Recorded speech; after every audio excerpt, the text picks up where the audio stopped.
پڑھ لیں جی درود شریف۔ بسم اللہ الرحمن الرحیم، اللہم صلی علی سیدنا و مولانا محمد وعلی آلہ و اصحابہ وبارک وسلم وصلی علیہ۔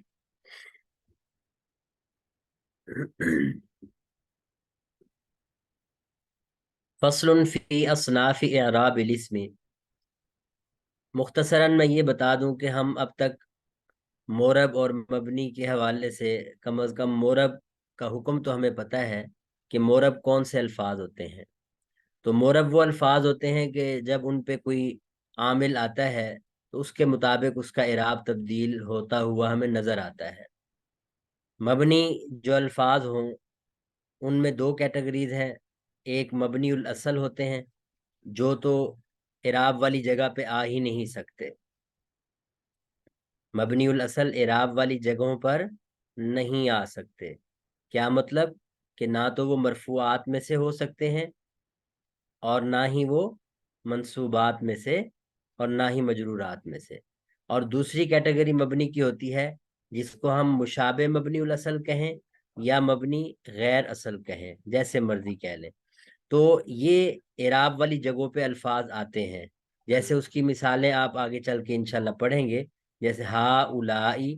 اب ہا اولائی جو ہے یہ اس میں اشارہ ہے، مبنی ہے لیکن مبنی غیر اصل ہے، اصل نہیں ہے۔ تو یہ اعراب والی جگہ پہ آ سکتا ہے، کبھی تو آپ کو فاعل بنتا ہوا نظر آئے گا، کبھی مفعول بنتا ہوا نظر آئے گا۔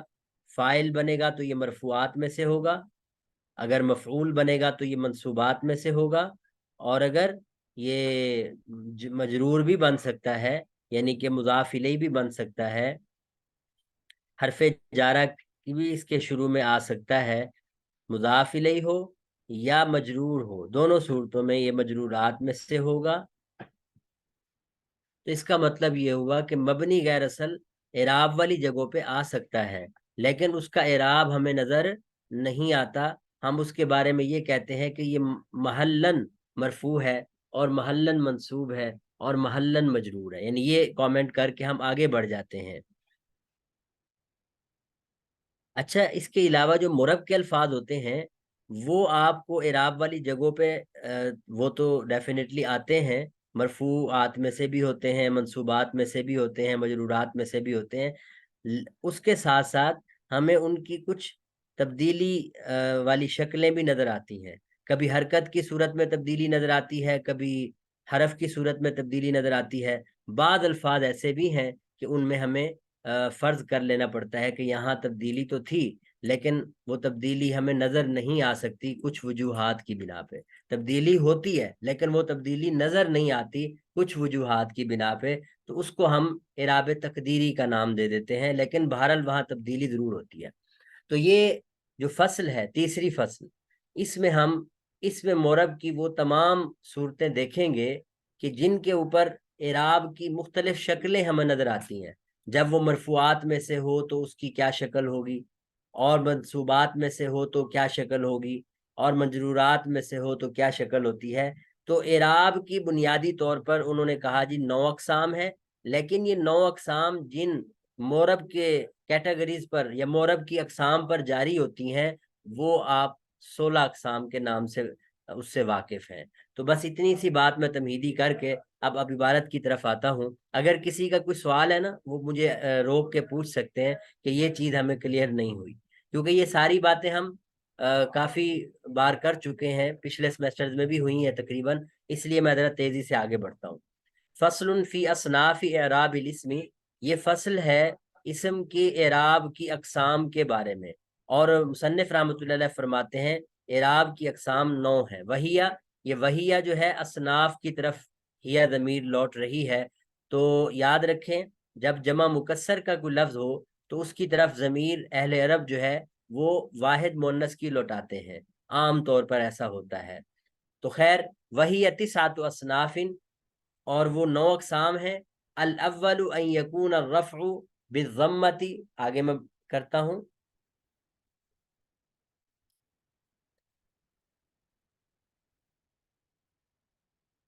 الاول ان یکون الرفع بالضمۃ والنصب بالفتحۃ والجر بالکسرۃ، پہلی اعراب کی قسم یہ ہے کہ حالت رفع میں جی کوئی بتائیں گے؟ میں نے پہلے بھی ذکر کیا ہوا حالت رفع کا کیا مطلب ہے. جی مرفوعات میں سے ہو وہ جملہ، ہاں، فائل ہو یا مرفوعات کی 8 مبتدا ہو. اقسام میں سے کوئی بھی قسم ہو تو ہم اس کو لفظ یعنی نحو کی کتابوں میں یہی تعبیر کرتے ہیں کہ یہ حالت رفع میں. تو مرفوعات کی اقسام میں سے ہونا، تو حالت رفع میں کون سی شکل نظر آئے گی ہمیں؟ ضمہ کی شکل نظر آئے گی. کون سی شکل نظر آئے گی؟ پیش. ضمہ تھا، ضمہ کا مطلب دو پیش ہو سکتے ہیں یا پھر ایک پیش ہو سکتا ہے. تو یہ اعراب ہے حالت رفع کا پہلی اعراب کی قسم میں. اور حالت نصب منصوبات کی اقسام میں سے ہونا، اس کی جو ہمیں شکل نظر آئے گی اس پہلی قسم میں، وہ فتح کی شکل نظر آئے گی. فتح کا مطلب ہے دو زبر یا پھر ایک زبر. اور حالت جر جو ہے وہ ہمیں جو نظر آئے گی وہ یا تو دو زیر کی شکل میں نظر آئے گی یا پھر ایک زیر کی شکل میں نظر آئے گی. تو یہ جو اعراب کی پہلی قسم ہے اس کے اندر ہم جو یعنی شکل دیکھیں گے وہ اسی طرح کی ہوگی کہ حرکات کے اندر نظر آئے گی. اور یہ پہلی قسم خاص ہے مفرد منصرف صحیح کے ساتھ. تین اقسام کے ساتھ خاص ہے. ان میں پہلی قسم ہے مفرد منصرف صحیح، دوسری قسم ہے مفرد منصرف جاری مجرا صحیح، اور تیسری ہے وبالجمع المکسر المنصرفی جمع مکسر منصرف. یہ تین اقسام اس اعراب کی پہلی قسم کے ساتھ خاص ہیں. کیا مطلب؟ کہ ان تین اقسام میں آنے والے جتنے بھی عربی کے الفاظ ہیں وہ سب کے سب اس اعراب کی قسم میں آ جاتے ہیں کہ جب بھی وہ حالت رفع میں ہوں گے تو ہم ان کے اوپر دو پیش یا ایک پیش کی شکل میں ہی نظر یعنی اعراب دیکھیں گے. اور جب بھی وہ یہ تین اقسام میں آنے والے الفاظ حالت نصب میں ہوں گے تو ان پہ جو اعراب ہمیں نظر آئے گا وہ دو زبر یا ایک زبر کی شکل میں نظر آئے گا. اور اسی طرح اگر حالت جر میں ہوں گے ان تین اقسام میں آنے والے الفاظ تو ہمیں دو زیر یا ایک زیر کی شکل میں نظر آئے گا. اور یہ یاد رکھیں کہ جو پہلی تین اقسام ہیں یہ عربی میں بہت زیادہ ہیں، زیادہ تر انہی میں آ جاتی ہیں. اب اس کو ہم نے پہلے بھی واضح کیا تھا، اب دوبارہ میں نام کو واضح کر دوں. پہلی قسم ہے جی مفرد منصرف صحیح. مفرد کا مطلب تو واضح ہے کہ واحد ہو، منصرف کا مطلب ہے کہ غیر منصرف نہ ہو، یعنی اس کے اوپر دو زبر دو زیر دو پیش آتے ہوں اور کسرہ بھی آتی ہو. اور اسی طرح صحیح کا مطلب مصنف رحمۃ اللہ نے خود بتا دیا. صحیح یہاں صرفیوں کے نزدیک نہیں ہے بلکہ نحویوں کے ہاں خاص اصطلاح ہے. ما لا یکون فی آخرہ حرف علت، کہ صحیح وہ ہوتا ہے جس کے آخر میں حرف علت نہ ہو. جیسے زید ہے، اب بظاہر یہ صرفیوں کے ہاں تو صحیح نہیں ہے، غیر صحیح لفظ ہے، لیکن نحویوں کے ہاں یہ صحیح ہے کیونکہ آخری حرف دال ہے جو کہ حروف علت میں سے نہیں ہے. تو ایسے جتنے بھی الفاظ ہیں جن کے آخر میں حرف علت نہ ہو یعنی صحیح ہوں اور منصرف ہوں واحد ہوں، بے شمار الفاظ ہیں، آپ ذرا ویسے ہی گنتے چلے جائیں. پین ہے، قلم ہے، جدار ہے، باب ہے، کتاب ہے، قرآن ہے، مطلب کتنے بڑے الفاظ ہیں یعنی کوئی بھی لفظ آپ لے لیں تقریباً اس قسم میں آتے ہیں، بہت سارے آتے ہیں. تو یہ سارے کے سارے اعراب ان میں ہمیں دو زبر دو زیر دو پیش کی شکل میں آئیں گے. اچھا دوسری کیٹیگری یہ ہوگی کہ اسی ساری باتیں یہی ہیں، واحد ہے، منصرف ہے، لیکن قائم مقام صحیح ہے. قائم مقام صحیح کا کیا مطلب ہے اس کی وضاحت بھی انہوں نے خود کر دی. وَهُوَ مَا يَكُونُ فِي آخِرِهِ وَاوٌ أَوْ يَاءٌ مَا قَبْلَهُمَا سَاكِنٌ، کہ جاری مجرا صحیح، قائم مقام صحیح وہ الفاظ ہوتے ہیں جن کے آخر میں واو ہو یا یا ہو اور ان سے پچھلا حرف ساکن ہو، جیسے دلون اور ضبیون. اب یہ دو الفاظ ہیں آخر میں حرف علت موجود ہے تو نحویوں کے ہاں یہ صحیح نہیں ہے، لیکن چونکہ پچھلا حرف ساکن ہے تو یہ قائم مقام صحیح بن جائیں گے. تو اس طرح کے الفاظ بھی جتنے ہوں گے، مثلا عدوٌ ہے اور کئی الفاظ آپ دیکھیں گے اس میں، تو ان کا اعراب بھی آپ کو اسی طرح نظر آئے گا. حالت رفع میں دو پیش یا ایک پیش نظر آئے گا اور حالت نصب میں دو زبر ایک زبر، حالت جر میں دو زیر یا ایک زیر. اور اس کے بعد تیسری صورت جو پہلی اعراب کی قسم کے ساتھ خاص ہے وہ ہے جمع مکسر کے الفاظ. اور جمع مکسر بھی ساری نہیں، کیونکہ جمع مکسر میں جمع منتہل جموع کی قسم بھی آتی ہے. تو جمع منتہل جموع تو وہ غیر منصرف کے الفاظ ہوتے ہیں، اس لیے منصرف کا لفظ لگا کے جمع مکسر کے وہ الفاظ خارج کر دیے جو غیر منصرف ہوتے ہیں. تو یہاں جمع مکسر سے مراد وہ تمام الفاظ ہیں جو منصرف ہوں، جمع ہوں، اور ان کے واحد کا وزن سلامت نہ ہو، جیسے رجال ہے، کتب ہے، اور اسی طرح اقوال ہے، یعنی بے شمار الفاظ، اسواب ہے، اور اقلام ہے، اور بھی آپ الفاظ گنتے چلے جائیں تو آپ کو ملتے جائیں گے. تو یہ میرا کہنے کا مطلب جتنے بھی جمع مکسر کے الفاظ، یہ بھی بے شمار الفاظ ہیں جی. تو یہ الفاظ بھی ان کا تعلق بھی اعراب کی اسی قسم کے ساتھ ہے. انہوں نے مثال دی ہے کٹھی ملا کے، حالت رفع کی مثال دی ہے یہ والی جس کو میں نے ابھی انڈر لائن کیا، جاءنی دل زید و دلون و ظبیون. اب یہ ورجال، اب دلون کے اندر تو یہ صفت نہیں ہوتی، لیکن چلے سمجھانے کے لیے انہوں نے مثال دے دی ہے تو کوئی حرج نہیں. زید، ڈول، ہرن اور آدمی آئے، یعنی حالت رفع میں ہیں یہ سارے الفاظ. حالت رفع میں آپ کو دو پیش ہی نظر آئیں گے، نہ لگے ہوئے ہوں تب بھی دو پیش ہوں گے.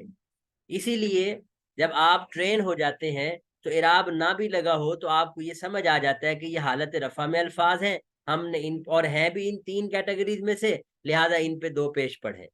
تو جب آپ دیکھتے ہیں جو عبارت کو سمجھنے والے لوگ ہیں، اعراب کو سمجھنے والے لوگ ہیں، تو ان کو آپ دیکھتے ہیں کہ بغیر اعراب لگی کتابوں کو بڑی تیزی سے پڑھ رہے ہوتے ہیں. اس کی وجہ پیچھے یہی ہوتی ہے کہ ان کو یہ سمجھ آ چکی ہوتی ہیں باتیں کہ ان تین کیٹیگری کے الفاظ اعراب کی پہلی قسم سے تعلق رکھتے ہیں، جن میں حالت رفع ہو تو دو پیش لگاتے ہیں، نہ لگے ہو تو لگا دیں گے، نہ یعنی اسی طرح حالت نصب ہوگی تو ہم دو زبر لگا دیں گے. حالت نصب کی مثال دیکھیں، رأیت زیدن و دلون و ظبین و رجالن. اب یہ حالت نصب میں آپ کو دو زبر نظر آ رہے ہیں. حالت جر کی مثال ہے مررت بزیدن و دلون و ظبین و رجالن. اب پہلے حالت رفع کیوں ہے؟ اس لیے کہ سارے کے سارے الفاظ معطوف علیہ معطوف مل کے یہ کیا بن رہے ہیں جی؟ فاعل. کیا بن رہے ہیں؟ فائل بن گیا. اور فاعل حالت رفع میں ہوتا ہے. جب فاعل حالت رفع میں ہوتا ہے تو حالت رفع کا اعراب بھی ہمیں نظر آ گیا. اور اس کے بعد جو ورأیت زیدن والی مثال ہے، ان سب میں سب الفاظ یہ مل کر یہ کیا بن رہے ہیں؟ مفعول بن رہے ہیں، مفعول بھی. مفعول بھی منصوبات میں سے ہوتے ہیں، حالت نصب میں ہے. اور جو آخری مثال ہے اس میں با حرف جارہ کے واسطے سے سارے کے سارے الفاظ حالت جر میں ہیں، اس لیے ہم کہتے ہیں کہ ان پہ اعراب ہمیں مجرور والا نظر آ رہا ہے. تو یہ تھی ہماری پہلی تین قسمیں جن پہ ہم نے بات کی ہے. یہاں میں تھوڑا سا اضافہ کر دوں، پہلے بھی ہم کر چکے ہیں بات. اعراب، جب ہم اعراب کا لفظ بولتے ہیں تو اس میں آپ کے ذہن میں ہونا چاہیے کہ اعراب یا تو لفظی ہوتا ہے یا پھر تقدیری ہوتا ہے. تو یہ تو ہم ڈسکس کریں گے آگے چل کے. میں صرف یہاں اتنا کہنا چاہتا ہوں کہ اعراب لفظی میں آپ کو دو صورتیں نظر آئیں گی، ایک حرکت کی شکل میں اور ایک حرف کی شکل میں. تو یہ جو پہلی تین اعراب کی قسمیں ہیں، یعنی اعراب کی ابھی ہم نے ایک قسم پڑھی ہے جس کے اندر اسم متمکن کی یا مورب کی تین اقسام آئی ہیں، وہ ابھی اعراب بالحرکت چل رہا ہے. اور آگے چل کے ہم دیکھیں گے اعراب کی تین قسمیں تو اعراب بالحرکت کے ساتھ ہی خاص ہیں، لیکن آگے جو اس سے اگلی اقسام ہے وہ اعراب بالحرف میں آ جاتی ہیں. ہاں جی اطہر بھائی، آپ کا جی کوئی سوال ہے؟ جی استاد جی، یہاں پر جو کاف استعمال ہوا ہے استاد جی، کا رجالن پڑھا جائے گا نہیں، یہ مثال کے کرجالن طور؟ پڑھا جائے گا. کاف جو ہے نا یہ کاف حرف جارہ ہے، تو اس کو ہم اسی طرح پڑھیں گے کرجالن. اور اگر یہ ٹھیک کاف ہے کے بعد پورا جملہ ہوتا تو جملہ مبنی ہوتا ہے، اس میں کوئی چینجنگ نہیں آتی. وہاں ہم جو ہے بتاویل مفرد لفظ بولتے ہیں. مثلا اگر ہم یوں کہیں کا ضربت زیدن، مثال دے رہا ہوں، کبھی کبھی آپ کو جملہ فعلیہ کی مثال دیں تو یہ کاف لگا کے یوں کہا جاتا ہے کا ضربت اگر استاد جی زیدن. جملہ اب کا اسمی آ ضربت جاتا تو؟ زیدن کی ترکیب جب ہم کرتے ہیں تو کاف تو حرف جارہ ہے. آپ سوال ہوگا کہ فعل پہ کہاں سے داخل ہو گیا؟ جملہ اپنی حالت پر رہتا ہے. جیسے میری آواز آ رہی ہے یا کٹ رہی ہے؟ آ رہی ہے. ہاں، میں یہ کہہ رہا تھا کہ جملہ فعلیہ ہو وہ بھی اپنی حالت پر رہتا ہے. اسی طرح اگر کاف کے بعد جملہ آتا زیدن قائمن، زیدن قائمن، تو وہ بھی اسی طرح ہی رہنا تھا، زیدن قائمن نہ پڑھتے ہم. وجہ کیا ہے؟ میں وہی بتا رہا ہوں کہ اب اس کی ترکیب ہم یوں کریں گے کہ کاف حرف جارہ ہے اور ضربت زیدن پورا جملہ مفرد کی تعویل میں ہو کر کیا لفظ بولیں گے؟ مفرد کی تعویل میں ہو کر مجرور ہوا. مجرور. یہ محلن ٹھیک ہو گیا. مجرور ہے کیونکہ جملہ مبنی ہے، محلن مجرور ٹھیک ہوا. ہو. اچھا اسی طرح زید قائم کی بھی یہی ترکیب کریں گے. کاف حرف جارہ ہے، زید قائم کی اپنی ترکیب کر کے ہم کہیں گے کہ یہ بھی جملہ اسمیہ خبریہ ہو کر مفرد کی تعویل میں ہوا اور پھر محلن مجرور ہے. یعنی کہ ایسی جگہ پہ آ چکا ہے یہ جملہ جس جگہ پہ کوئی اور لفظ آتا تو وہ کیا ہوتا؟ جی وہ حالت جر میں ہوتا. مجرور ہوتا، حالت مجرورین. جر میں ہوتا. جیسے رجالن ہے تو بس یہی آپ نے سمجھنا ہے. کاف کے بعد اگر تو کوئی مفرد لفظ آیا ہے تو وہ تو ظاہر ہے اس کے اعراب کے مطابق چینج ہو جائے گا اعراب اس کا. لیکن اگر جملہ ہے یا پھر کوئی ایسا لفظ ہے جس کو چینج آپ نہیں کرنا چاہتے، یعنی کہ وہ مبنی ہے، تو وہ بھی اپنی حالت پر رہتا ہے. خیر، اور کوئی سوال جی؟ استاد جی اس پہ اور ایک جو جی جی آپ جی جی اطہر بھائی آپ پہلے بولیں. تقول جو استعمال ہوا ہے استاد جی، ہاں جی، یہ کس وجہ سے استعمال ہوا ہے؟ یعنی کہ یہ جیسے یہ ہم صیغہ. یہ پیرائے میں ہم بات کرتے ہوئے کہتے ہیں نا جیسے آپ کہتے ہو، جیسے آپ کہتے ہو. اب یہ تقولو کا مطلب بھی یہ ہے کہ آپ کہتے ہو، عام روٹین میں یہ الفاظ جملوں میں بولتے ہو. مثال دینے کے لیے یہ لفظ بولے مصنف رحمۃ اللہ علیہ نے. ٹھیک ہو گیا. یعنی اس سے پوری بات مذکر کر کے اور نا، مؤنث وہ دونوں الفاظ بھی بیان کر کے تو فرمایا کہ جیسے تم کہتے ہو نا. جی جی. تقولو تو یہاں مخاطب کے مخاطب لیے. کا صیغہ ہے، انتا اس ٹھیک میں ہو ضمیر ہے. گیا. جی بالکل مخاطب کے لیے ہے. جی ثاقب بھائی. جزاک اللہ جی. جی استاد جی، یہ تعلیم النحو میں انہوں نے 3 اقسام جو جیسے آپ نے بتایا، اعراب لفظی، تقدیری اور ایک محلی. اب جیسے آپ نے بتایا کہ ہاں محلی اعراب جو ہے وہ جملے اس جگہ کے اوپر تھا تو اس لیے محل، لیکن انہوں نے جو اگزامپل دیا انہوں نے کہا کہ جا ہاؤلائی. اب جا میں بتا ہاؤلائی، دیتا جی ہوں جی بہت جی جی جی جی اچھا سوال ہے. میں نے یہ دوسری جگہ ایکسپلین بھی کیا ہے اعراب کی قسم بتاتے ہوئے کہ اعراب لفظی، تقدیری اور ساتھ میں ایک محلی کا لفظ بھی ہے. میں نے کہا تھا یہ آگے چل کے ہم اس پہ بات کریں گے، لیکن چلیں پوچھ لیا آپ نے تو تقدیری تو خیر آگے آ جائے گا، اس لیے میں اس پہ بات نہیں کرتا. محلی کا مطلب یہ ہوتا ہے کہ آپ مبنی کی 2 اقسام میں نے ابھی تذکرہ کیا تھا نا تھوڑی دیر جی پہلے. جی جی مبنی الاصل اور ایک مبنی الاصل الفاظ ہوتے ہیں اور ایک مبنی غیر اصل یا مشابہ مبنی الاصل کے الفاظ ہوتے ہیں. تو جی مبنی الاصل تو اعراب والی جگہوں پہ آ نہیں سکتے، البتہ مبنی غیر اصل کے جو الفاظ ہیں وہ اعراب والی جگہ پہ آتے ہیں. اس کی مثال ہا اولائی لے لیں یا کوئی اور مبنی کا لفظ لے لیں. تو اب جب یہ اعراب والی جگہوں پہ آئیں گے تو ہم ان کا اعراب کیسے بیان کریں گے؟ تو مثال کے طور پر قام ہا اولائی ہے، تو اس کے بارے میں جب ہم ترکیب کرتے ہیں تو یوں کیا کرتے ہیں تفصیلی ترکیب کہ قام فعل ہے، ہا اولائی مبنی، ہا اولائی مبنی محلن مرفوع. کیا لفظ بولیں گے؟ محل مرفوع.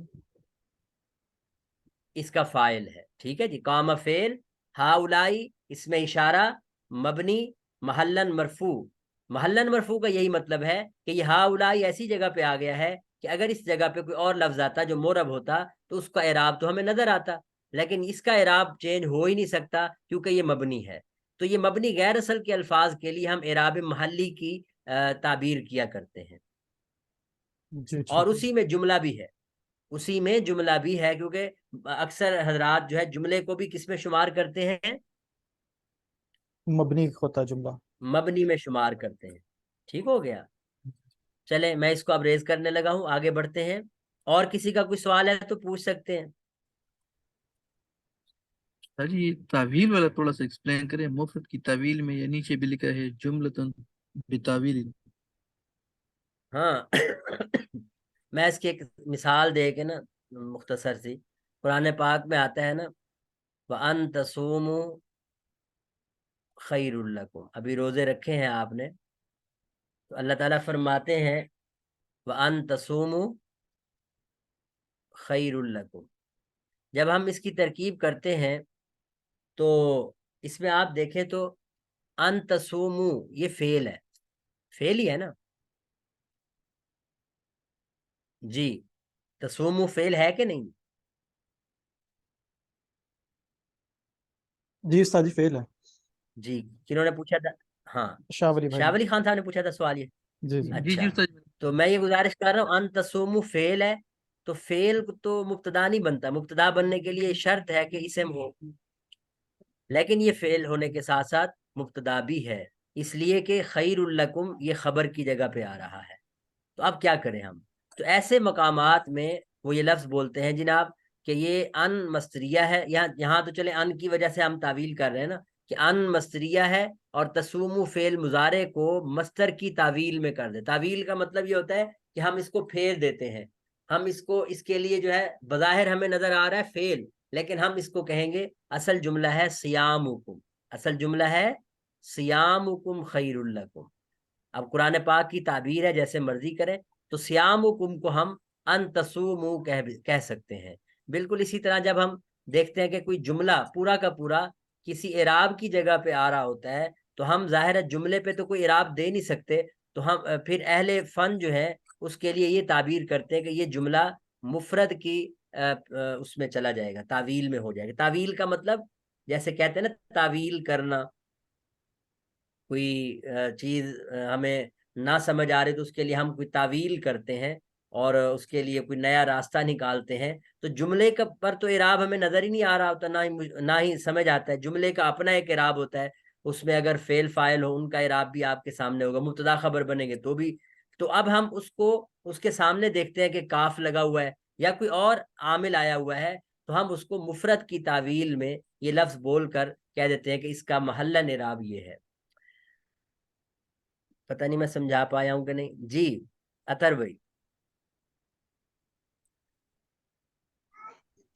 سر یہ جو آپ نے یہ بات کی ہے ان مصدریہ والی کہ اس کو صیامکم بھی استعمال کر سکتے ہیں، یہ والا جو حرف جی مصدریہ لگا کر یہ والا پہلو اختیار کیا جاتا ہے، یہ کوئی تاکید کا پہلو ہاں ہوتا ہے اس میں، یعنی کہ تاکید کے لیے استعمال کیا جاتا ہے، یا کوئی اور پہلو ہوتا ہے، یہ یا اس سے اس کا بلاغت؟ تعلق چونکہ اس کا تعلق ویسے بلاغت سے ہے، خوبصورتی سے ہے. اب آپ قرآن پاک میں دیکھیں گے کہ بعض جگہ پہ یعنی مستر کے طور پہ بھی یہ لفظ استعمال ہوا ہے.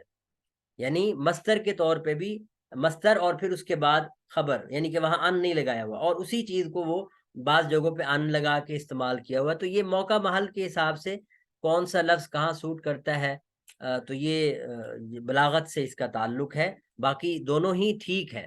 یعنی کہ اگر کوئی صیامکم خیر لکم کہے گا تو معنی میں بظاہر کوئی فرق نہیں ہے، اور میرے خیال میں فصاحت میں کوئی فرق نہیں ہے. البتہ اس کا کلام کے وسط میں کون سی چیز زیادہ سوٹ کرتی ہے تو یہ قرآن پاک کی جو بلاغت ہے وہ ظاہر ہے بعض اوقات تو ہم سمجھ بھی نہیں پاتے. تو وہ بالکل اس فن سے تعلق رکھتی ہے یہ بات کہ ہم کون سا لفظ استعمال کریں. تو اللہ تعالیٰ نے ظاہر ہے جو الفاظ جس جگہ پہ جس موقع کے حساب سے استعمال فرمائے ہیں وہ زیادہ بلیغ ہیں، زیادہ فصیح ہیں.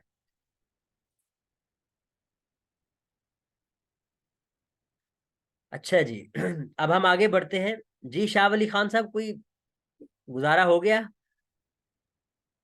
جی جی استاد جی الحمدللہ شکریہ، گزارا ہو گیا جی. اچھا چل آگے بڑھتے ہیں. اگلی قسم اعراب کی ہے الثانی ان یکون الرفع بالضمۃ والنصب والجر بالکسرۃ. اعراب کی دوسری قسم وہ حالت رفع میں ہمیں جو نظر آئے گا اعراب وہ ضمہ کی شکل میں نظر آتا ہے، یعنی دو پیش یا پھر ایک پیش کی شکل میں. اور حالت نصب اور جر یعنی جب یہ منصوبات میں سے لفظ ہو یا مجرورات میں سے ہوں تو اس وقت ہمیں دو زیر یا پھر ایک زیر نظر آتی ہے. اور یہ قسم، یہ دوسری اعراب کی قسم جمع مؤنث سالم کے ساتھ خاص ہے. جمع مؤنث سالم آپ کو واضح طور پر پتہ ہے کہ جس کے آخر میں الف اور تا یہ نشانی ہے. تو جمع مؤنث سالم جس میں واحد کا وزن بھی باقی ہو اور آخر میں الف تا ہو. تو بعض اوقات ایسے الفاظ بھی ہوتے ہیں کہ جو جمع مؤنث سالم نہیں بھی ہوتے لیکن اس وزن پر آ جاتے ہیں. تو نہیں بلکہ جمع ہونا ضروری ہے، کیونکہ ایسے الفاظ اگر ان میں الف اور تا زائد نہ ہو یعنی جمع مؤنث سالم نہ ہو بلکہ وہ اپنے طور پر حروف اصلی میں سے ہوں تو ان کا یہ اعراب نہیں ہوتا. خیر، تو جمع مؤنث سالم کا یہی اعراب ہے کہ حالت رفع میں ہمیں ضمہ نظر آئے گا اور حالت نصب و جر میں کسرہ نظر آئے گا، اور یہ بھی اعراب بالحرکت ہے. پچھلی قسم بھی اعراب بالحرکت تھی اور یہ بھی اعراب بالحرکت کے ساتھ خاص ہے. جیسے جاءتنی مسلمات، رأیت مسلمات، مررت بمسلمات. اب اس میں دیکھیں جاءت یہ فعل ہے، اور یہ جو نون ہے نون وقایا کہتے ہیں اس کو، اور یا ضمیر متکلم اس کا مفعول بھی مقدم ہے.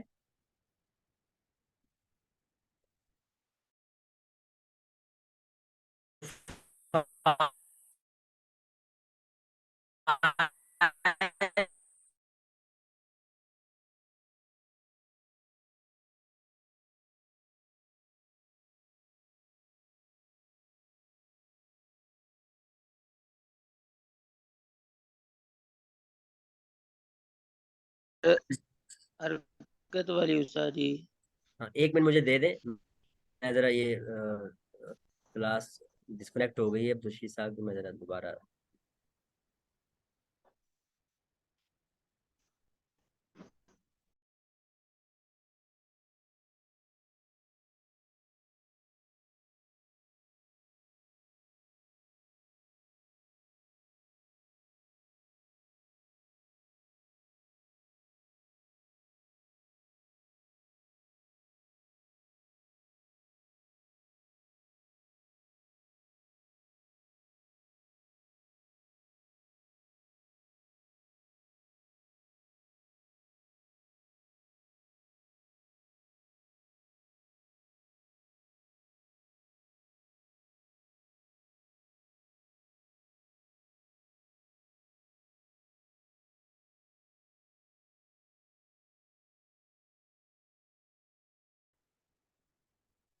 جی شروع.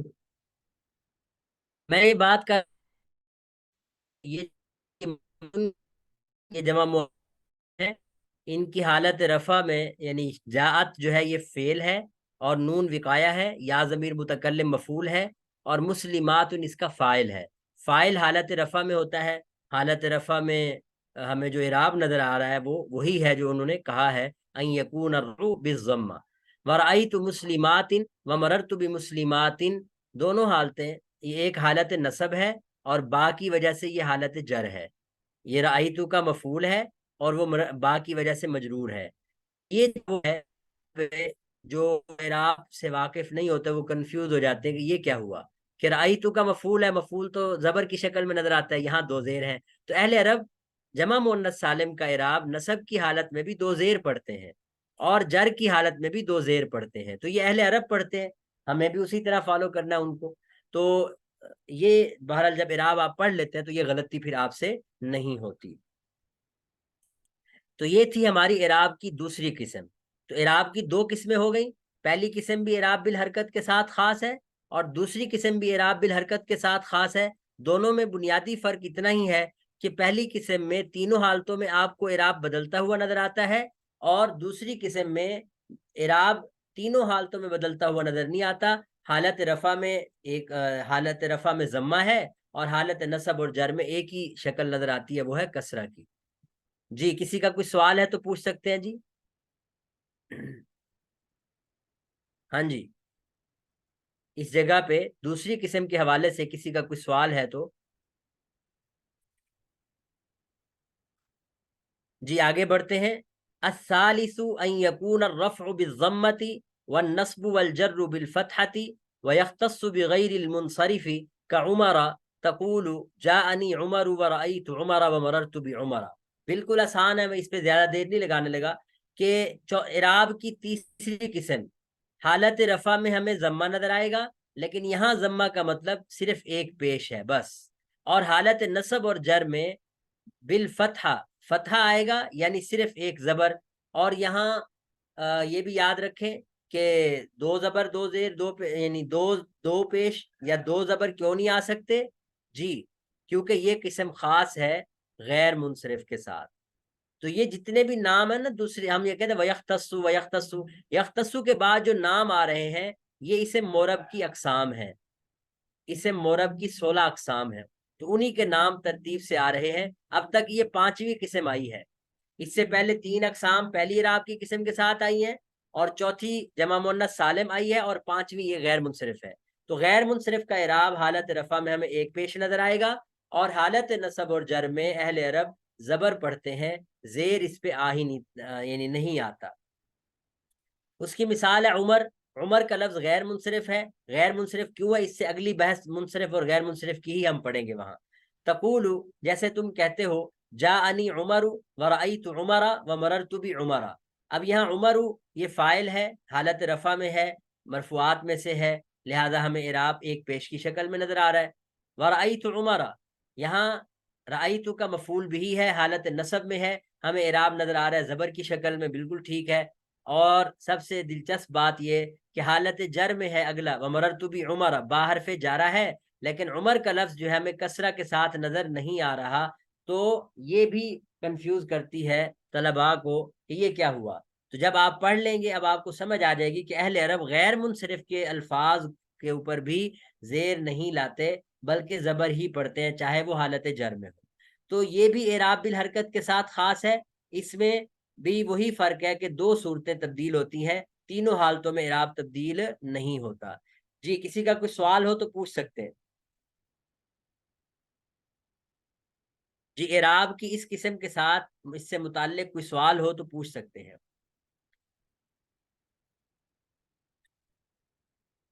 جی آگے بڑھتے ہیں. الرابع ان یکون الرفع بالواو والنصب بالالف والجر بالیاء.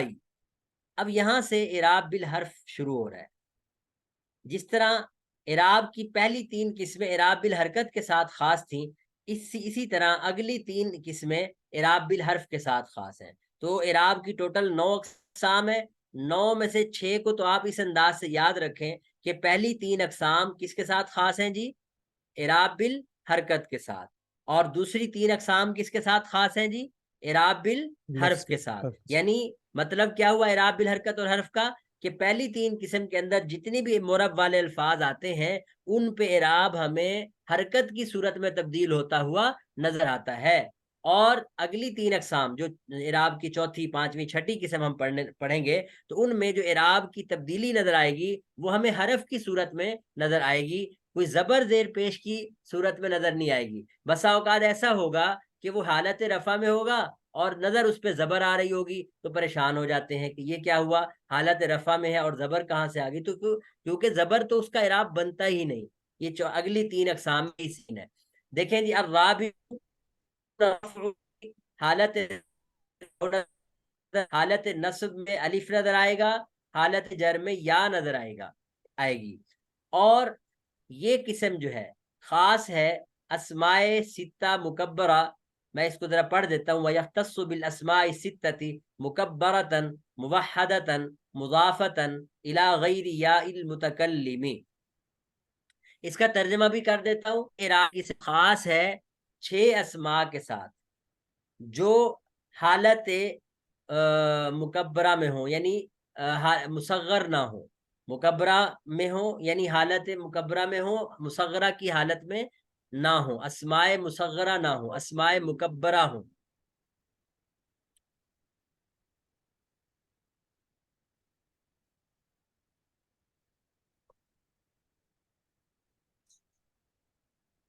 یہ سکرین آؤٹ ہو گئی ہے؟ نہیں استاد جی آ رہی ہے نظر. ہے استاد جی آ رہی ہے. آ رہی ہے. اچھا ٹھیک ہو گیا. تو میں یہ کہہ رہا ہوں کہ 6 اسماء ہوں اور حالت مکبرہ میں ہوں. مکبرہ کا مطلب کیا ہوگا جی بولے؟ تصغیر کی حالت میں نہ یعنی ہو. اسماء مصغرہ نہ ہو، تصغیر کی حالت میں نہ ہو. بالکل آسان لفظ یہی ہے جو میری زبان پہ نہیں آ رہا تھا. تصغیر کی حالت میں نہ ہو. تو تصغیر کی حالت آپ پڑھ چکے ہیں. کون سی حالتیں ہوتی ہیں جی تصغیر کی؟ پہلی ہے فعیل، جب 3 حرف پر مشتمل لفظ کی تصغیر بنائی جائے تو فعیل آتی ہے. جب 3 سے 4 حرف کی بنائی جائے گی تو پھر کیا بنتی ہے؟ فعیل. کیا آتی ہے؟ فعیل. نہیں فعیل. جیسے درہم ہے تو درہم کی تصغیر کیا پڑھی تھی ہم نے؟ دریہم. کیا پڑھی تھی؟ دریہ. اچھا اگر زیادہ یعنی 4 سے زائد حرف 5 حرف پر مشتمل ہے تو اس کی تصغیر فعیل، یہ جو دوسرا عین ہے اس کے بعد یا لگا دیں گے تو وہ پھر تیسرا وزن بن جائے گا. تو خیر یہ تصغیر کی اور کوئی حالت نہیں. اس حالت میں نہ ہو یہ 6 اسما، مثال کے طور پر 6 اسما پہلے ہم دیکھ لیتے، آگے آ رہے ہیں. ویسے لے ابن ہے، آنا، اخن ہے، میں ان دو کو لیتا ہوں. اچھا ان کی ابن کی جو تصغیر ہے، ابن کی تصغیر کیا ہوگی جی؟ ابیبن. کیا ہے بولیں جی؟ ابیبن. ابئی ابن اصل میں کیا تھا؟ ابابن. ابن اصل میں کیا تھا؟ بولیں جی. آبابن. ابن اصل میں تھا ابابن، اور ابابن بالکل عبدن کی طرح ہے. تو آپ نے دیکھا 3 حرف پر مشتمل لفظ ہے، تو 3 حرف پر مشتمل لفظ کی تصغیر ابیبن آتی ہے. اور قرآن پاک میں اس کو جب ہم اس پہ تھوڑی سی تعویل کریں گے نا تو یہ ابین بن جائے گا. کیا بن جائے گا جی؟ ابین. بولیں. ابیون، ابین. اور ابی ابن کا یعنی یہ سارے اسی سے بن رہے ہیں. اس سے اخن، یہ اخون ہے، تو اس کی تصغیر کیا آتی ہے؟ اخیون. کیا آتی ہے؟ اخیبن. اخیون، اخیون فعیلن. تو اس کی جب اس کو جب ہم اس پہ تعویل کریں گے تو یہ کیا بن جائے گا؟ اخیون. کیا بن جائے گا؟ اخیون، اخیون. اب ذرا سمجھیں کہ جب یہ تصغیر کی حالت میں ہوں 6 اسما،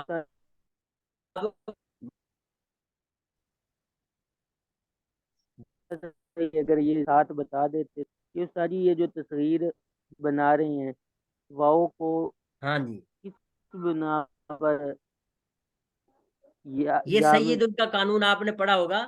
سید ان کا، یہ سید اصل میں تھا سید. تبدیل کیا تھا کرنا ہے؟ اگر یہ ساری قاعدہ بتا جی؟ اور دیتے یہ یہ صرف، ہاں تو یہ صرف سے آپ پڑھ چکے ہیں کہ جب اس طرح یا اور واؤ کٹھے ہو جاتے ہیں تو واؤ کو یا کرتے ہیں اور یا کا یا میں ادغام کر دیتے ہیں. تو یہ اسی بنیاد پہ ہم ابیبن کو ابیون اور اخیبن کو اخیون کہہ رہے ہیں.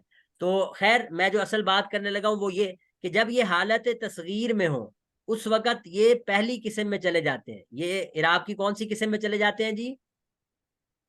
پہلی بولیں قسم جی. میں، اعراب کی پہلی تو قسم میں اگر، ہاں بالکل، اعراب کی پہلی قسم کیا کہتی تھی کہ حالت رفع میں 2 پیش نظر آئیں گے، حالت نصب میں 2 زبر نظر آئیں گے، اور حالت جر میں 2 زیر نظر آئیں گے. تو یہ ابین، اخیون، یہ سارے کے سارے 6 الفاظ جب حالت تصغیر میں ہوں گے تو اس صورت میں یہ والا اعراب ان کا نہیں ہوگا، یہ چوتھی قسم والا اعراب نہیں ہوگا. تو میں نے ابھی ایک لفظ کو ایکسپلین کیا ہے اور آپ کو یہ سمجھ آ گیا ہوگا کہ حالت تصغیر میں ہوں گے تب اعراب ان کا کیا ہوگا. تو حالت تکبیر میں ہونے چاہیے، یعنی اسماء مکبرہ ہونے چاہیے. اگلے لفظ کی طرف بڑھتے ہیں. موحدتن. موحدتن کا مطلب ہے کہ واحد ہو، مفرد ہو. موحدتن کا کیا مطلب ہے جی؟ جی بولیں. مفرد ہو. مفرد ہو. اب اگر اس کے مقابلے میں تثنیہ جمع ہے تو تثنیہ جمع کا اعراب آگے ہم پڑھنے لگے ہیں، اس لیے اگر تثنیہ جمع ہو گے مثلا ابوانی اخوانی، تو ابوانی اخوانی کا اعراب کیا ہوگا؟ جی بولیں. تثنیہ والا ابوانی جی. کا اعراب کیا ابوانی ہوگا؟ کیا ابوانی ہے استاد جی؟ ہاں تثنیہ والا اعراب ہے. تثنیہ والا اعراب ابھی ہم نے پڑھا نہیں ہے، وہ آگے آ رہا ہے. اور اسی طرح اگر آباؤن ہے لفظ، اس کی جمع ابن کی جمع ہے آباؤن. اب آباؤن جو ہے یہ جمع مکسر منصرف ہے، تو اس کا اعراب وہ پھر پہلی قسم کی طرف چلا جائے گا. تو میں اس چیز کی وضاحت کرنے لگا ہوں کہ موحدتن کا مطلب ہے کہ حالت یعنی مفرد ہو، اگر یہ مفرد نہیں ہوں گے، تثنیہ ہو یا جمع ہو، تو پھر ان کا اعراب اسی قسم میں چلا جائے گا جس قسم سے یہ تعلق رکھیں گے. تیسری شرط یہ ہے ان اسماء کی کہ یہ مضاف ہو. تیسری شرط کیا ہے جی؟ بولیں جی. مضاف ہوں. میرے ساتھ بولیں. مضاف ہو. اگر یہ الفاظ مضاف نہ ہو تو تب بھی ان کا اعراب پہلی قسم والا ہوگا. اگر یہ مضاف نہ ہو کسی لفظ کی طرف تو پھر یہ ان کا اعراب کون سا ہوگا جی؟ بولیں. پہلی قسم والا.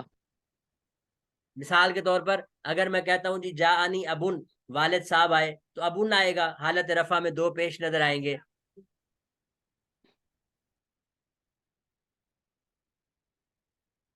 اور اگر جب یہ بنے گا استاد جی مضاف مرکب اضافی بنے گا تو پھر بن جائے گا جا ابو ہو یا ابو ہم. وہ ابھی ہم بات کرتے ہیں، اس پہ بات ابھی نہ لے جائیں، فی الحال ہم اس ٹھیک پہ ہے. ہے کہ جب یہ مضاف نہ ہو. ٹھیک ہے جی. تو مضاف نہ ہو تو اس کا اعراب سمپل وہی پہلی قسم والا آتا ہے، ابن، ابن، ابن، ٹھیک ہو گیا۔ اچھا اگر یہ مضاف ہو تو پھر یہ شرط ہے ہماری کہ یا متکلم کے علاوہ کی طرف مضاف ہو، کیونکہ اگر یہ یا متکلم کی طرف مضاف ہو تو یہ ابھی بن جاتا ہے، اور یہ اعراب کی آگے قسم آ رہی ہے تو اس میں اعراب تقدیری آتا ہے، وہ ہم انشاءاللہ وہیں جا کے پڑھیں گے۔ تو یہ شرط ہے کہ مضاف ہو تو یا متکلم کے علاوہ کی طرف ہو۔ اب آپ مثال دیں گے ابو ہو، ابو کا، اور ابوہا وغیرہ وغیرہ، جو مرضی مثال دے دیں، اخو کا، اخو کی، اخوہا، اخوہم، کوئی بھی ضمیر آپ لگا دیں، ضمیر کے علاوہ کوئی اس میں ظاہر بھی لگا دیں، مثال کے طور پر ابو بکرین، یا اور کوئی لفظ لگا دیں، تو اس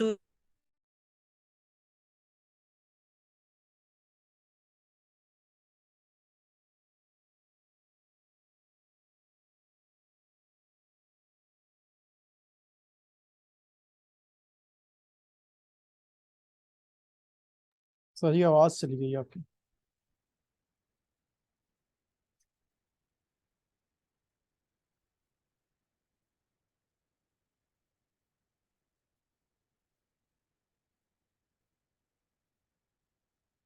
استاد جی کی آواز آ رہی ہے کسی کو؟ نہیں آ رہی میرے خیال میں ہمیں، نہیں آ رہی۔ نہیں آ رہی۔ ہم ایک دوسرے کو سن پا رہے ہیں، استاد جی کو نہیں سن پا رہے۔ ہاں جی، میں کہاں تک پہنچا تھا؟ یہ درمیان میں کٹ آف ہو گیا جی۔ کہاں تک بات پہنچی تھی ہماری ثاقب بھائی؟ یہ مضافتن الی غیر یا جی ہاں، میں یہ بات کر رہا تھا کہ مضافتن الی غیر یا المتکلم، کہ یہ اسماء مضاف ہونے چاہیے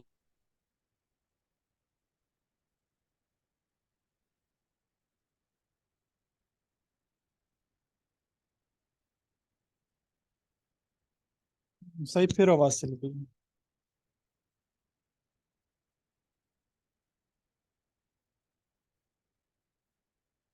محمد وعلی آلہ وصحبہ وسلم علیہ۔ ہم بات یہ کر رہے تھے کہ اعراب کی جو چوتھی قسم ہے وہ اعراب بالحرف کے ساتھ خاص ہے، حالت رفع میں واو، حالت نصب میں الف، اور حالت جر میں یا۔ اور یہ جو اعراب کی چوتھی قسم ہے، اسم مورب کی چھٹی قسم کے ساتھ خاص ہے۔ اسم مورب کی کون سی قسم بنتی ہے؟ چھٹی قسم، اور وہ اتفاق سے 6 ہی نام بنتے ہیں، 6 اسماء بنتے ہیں۔ ان 6 اسماء کی خاص شرائط ہیں۔ پہلی شرط یہی ہے کہ وہ حالت تصغیر میں نہ ہو، واحد ہوں، مضاف ہوں، اور یا متکلم کے علاوہ کی طرف مضاف ہوں۔ تو اگر یہ شرائط نہ ہو تو پھر کون سا اعراب ہوتا ہے وہ میں نے بتا دیا آپ کو۔ اب آگے بڑھتے ہیں، جو مصنف رحمۃ اللہ علیہ نے آگے ذکر کی ہے بات، وہی اخو کا و ابو کا و حمو کی و ہنو کا و فو کا و ذو مالن، یہ 6 الفاظ ہیں۔ اہل عرب ان کے ساتھ یہ رویہ کرتے ہیں کہ جب ان کو حالت تصغیر میں نہ ہو، واحد ہو، اور مضاف ہو یا متکلم کے علاوہ کی طرف، جیسے کہ یہاں کاف کی طرف یا کی طرف مضاف ہے، تو ان کا حالت رفع میں اعراب واو نظر آتا ہے، اور حالت نصب میں الف نظر آتا ہے، اور حالت جر میں یا نظر آتی ہے۔ اخو کا، سب سے پہلے اخن، یہ تو واضح ہے، بھائی کو کہتے ہیں۔ ابن، والد کو کہتے ہیں، اور اخن اصل میں اخون، ابن اصل میں ابون۔ حمن، حمن کہتے ہیں عورت کا جو سسرالی رشتے ہوتے ہیں، کوئی بھی دیور ہو یا کوئی بھی، تو اس کو ہم حمن کہتے ہیں، اس لیے اس کی نسبت عورت کی طرف ہی ہوتی ہے، حمو کی، نہ کہ مذکر کی طرف۔ حنن، یہ حنن کیا ہے؟ کوئی بھی یعنی اس کا ترجمہ شرمگاہ بھی کیا ہوتا ہے، اور اس کے علاوہ کوئی بھی ناپسندیدہ چیز کے لیے بھی یہ لفظ اہل عرب بولتے ہیں، حنن کا لفظ۔ تو اس کو بھی جب اضافت کرتے ہیں یا متکلم کے علاوہ کی، تو حالت رفع میں ہمیں واو نظر آتا ہے۔ فو کا، یہ فو کا اصل میں تھا، جی ہم پڑھتے ہیں فمن، منہ کے لیے کیا لفظ استعمال کرتے ہیں جی؟ بولیں جی۔ فمن، فمن، تو یہ اصل میں تھا فاواہن، اصل میں یہ لفظ کیا تھا جی؟ فاواہن، فاواہن۔ تو فمن کیسے بنا؟ جب ہم بغیر اضافت کے اس کو استعمال کریں تو ہا کو ختم کر دیتے ہیں، واؤ کو جو ہے میم سے بدل دیتے ہیں تو فمن بن جاتا ہے، لیکن جب ہم اس کو مضاف کے ساتھ اضافت کے ساتھ استعمال کریں تو یہ میم اپنی اصلی حالت میں چلا جاتا ہے، یعنی واو سے بدل جاتا ہے. اس لیے آپ دیکھ رہے ہیں کہ یہاں فمو کا نہیں ہے بلکہ فو کا ہے، اور اس کی حالت نصب کیا ہوگی؟ فا کا. اس کی حالت نصب کیا ہوگی؟ جی بولیں. فا کا. اور حالت جر کیا ہوگی؟ فی کا. حالت جر کیا ہوگی جی؟ فی کا. فی کا. اب یہ فی کا جو ہے یہ زو یعنی کہ یہ یوں کہہ لیں کہ دو مفہوم میں آ گیا، ایک تو آپ کا منہ، اور ایک اگر ہم فی کو حرف جارہ استعمال حرف جارہ یعنی سمجھیں تو اس صورت میں اس کا ترجمہ کچھ اور ہو جائے گا. تو خیر فاوا ہن تھا، فمن اصل میں فاوا ہن تھا، لیکن جب اس کو ہم مضاف بناتے ہیں تو پھر یہ واو یعنی میم جو ہے اپنی اصلی حالت واو کی طرف چلی جاتی ہے. آگے لفظ ہے زو. یہ زو اکیلا استعمال نہیں ہوتا بلکہ کسی نہ کسی لفظ کے ساتھ، یعنی لازم الاضافت ہے.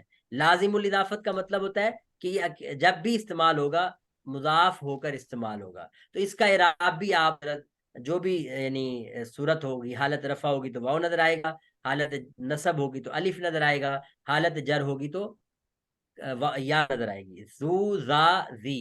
اور یہ اکثر آپ کو عربی عبارات میں مل جائے گا لفظ. انہوں نے جو مثال دی ہے، تقول جیسے تم کہتے ہو جاءنی اخوکا رأیت اخاکا مررت باخیکا. اب یہاں بظاہر کاف کے اوپر جو زبر ہے بعض لوگ اس کو اعراب سمجھ رہے ہوتے ہیں، جبکہ یہ کاف جو ہے مبنی ہے، ضمیر ہونے کی مبنی ہے، اس کا تو کوئی یعنی اس اعراب سے کوئی تعلق بھی نہیں کہ یہ فاعل بنے یا مفعول بنے، بلکہ یہ مجرور ہے تینوں جگہوں پر. اخو کا مضاف الیہ بن رہا ہے، حالت جر میں ہے، محل ہے. تو اس کا اعراب ہمیں کیسے نظر آ رہا ہے؟ اخو واو سے، اخا الف سے، اخی یا سے نظر آ رہا ہے. کسی کا کوئی سوال ہے اسماء ستہ کے بارے میں؟ جی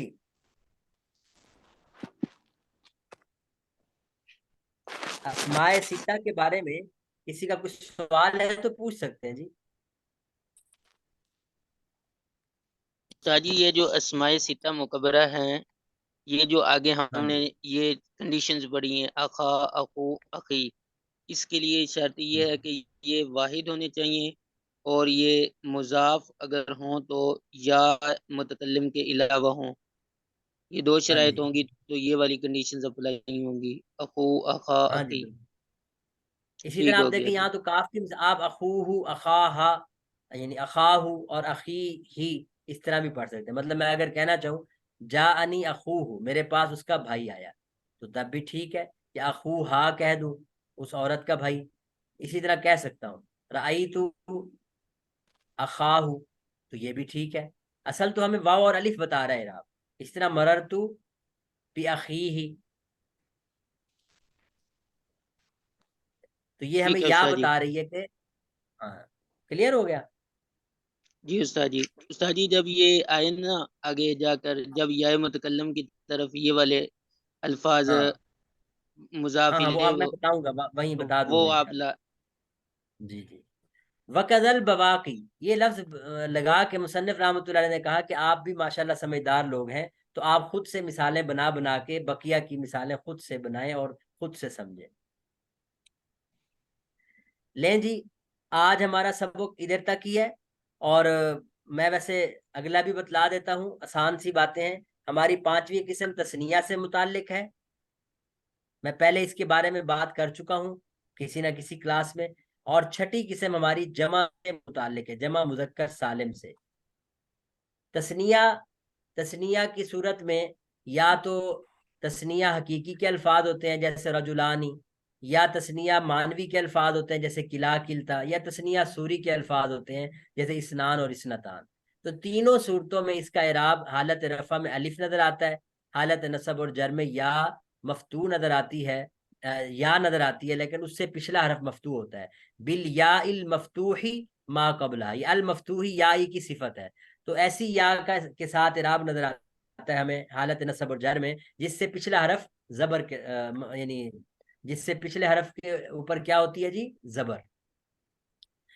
اور اس کی مثالیں بھی ذرا دیکھ لیں. میں اس کو تفصیل سے دوبارہ پڑھاؤں گا لیکن میں ہلکا سا اشارہ کر دیتا ہوں تاکہ آپ تعلیم النحو میں اس کو دیکھ لیں تو آپ کو یہ چیزیں سمجھ میں آ جائے. جاءنی الرجلانی کلاہما.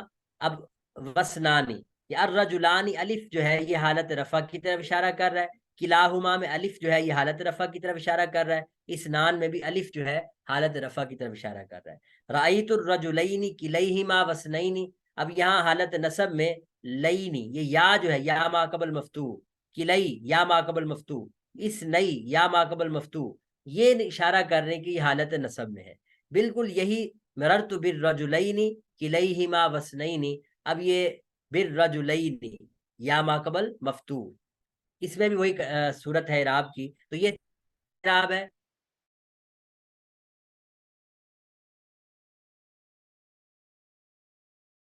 پیش اور حالت نصب اور جر میں جب جمع مذکر سالم کے الفاظ آتے ہیں تو یا ما قبل مکسور. جب جمع مذکر سالم کے الفاظ حالت نصب اور جر میں آتے ہیں تو ہمیں جو اعراب نظر آتا ہے وہ کون سا آتا ہے جی؟ یا ما قبل مکسور نظر آتا ہے. یہ دیکھیں آگے، وَيَخْتَصُّ بِجَمْعِ الْمُذَكَّرِ السالم، جمع مذکر سالم کی شکل. اور اسی طرح الو یہ جمع سوری کی مثال ہے، جمع مانوی کی. اور عشرونہ سے لے کے تسعون تک کے جو الفاظ ہیں مع اخواتہا کا یہی مطلب ہے، عشرون، ثلاثون، اربعون وغیرہ. تو ان تمام میں جو اعراب ہمیں حالت رفع میں نظر آئے گا مسلمون عشرون الو واو کی شکل میں نظر آئے گا، اور واو سے پچھلے حرف کے اوپر پیش نظر آئے گی. اور حالت نصب میں یا جر میں یا ما قبل مکسور نظر آئے گی، مسلمی، عشری اور الی. اور حالت جر میں بھی یہی شکل ہے، حالت جر میں بھی آپ کو یا ما قبل مکسور ہی نظر آئے گی. تو یہ ہم نے کی 6 اقسام کو، جو 2 اقسام ہیں انشاءاللہ ہم دوبارہ پڑھیں گے. تو آخری 3 قسمیں یہ بھی اعراب بالحرف ہیں تینوں کی تینوں. لیکن جو اسماء ستہ والی ہے اس میں تینوں حالتوں میں حرف تبدیل ہوتا نظر آتا ہے، لیکن جو 5ویں اور 6ٹھی قسم ہے اس میں 2 حالتوں میں آپ کو تبدیلی نظر آتی ہے. جی آپ خود جو ہے یہ میں تدریب تعلیم النحو آپ کے سامنے کھولتا ہوں.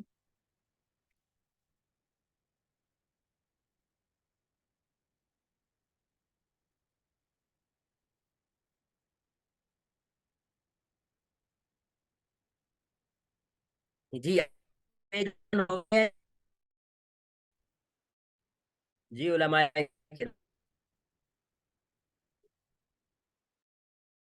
تو یہ آپ کی آواز کٹ گئی تھی لیکن اسکرین ہمیں نظر آ رہی ہے.